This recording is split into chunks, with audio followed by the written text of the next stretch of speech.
Un théâtre devenu refuge. À Beyrouth, des familles contraintes de fuir la guerre ont trouvé ici un toit.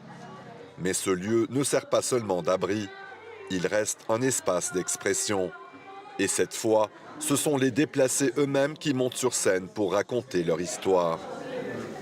Un endroit où tu peux évacuer tout le stress que tu as accumulé pendant la guerre. Ici, tu peux rêver sur scène et recommencer à te projeter.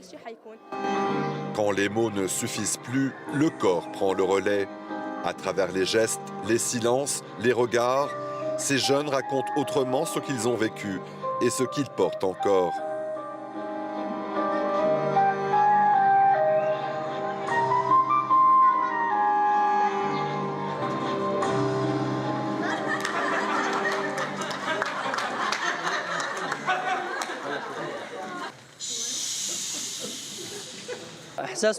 C'est un sentiment que je n'arrive pas à exprimer avec des mots.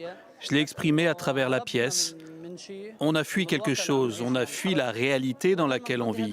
Au lieu de garder cette peur en nous, qu'il arrive par exemple quelque chose à notre famille ou à notre maison, eh bien on a décidé de libérer cette peur sur scène. On a monté cette pièce en 2 semaines. Ces déplacés viennent raconter leur histoire après des jours de peur et de fuite. Leurs paroles trouvent enfin un espace pour exister. Je suis très fière de pouvoir transmettre un message au monde, de dire ce que nous vivons, qu'il y a une guerre et de montrer la réalité.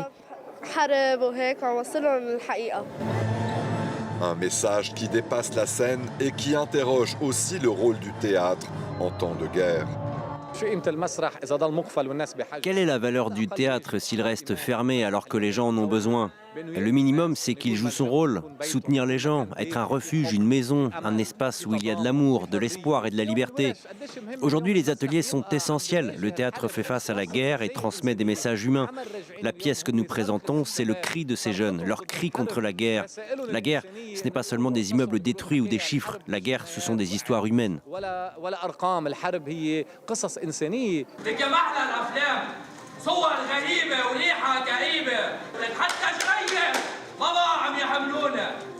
Au Théâtre national libanais, ces récits prennent forme sur scène, loin des images habituelles de la guerre.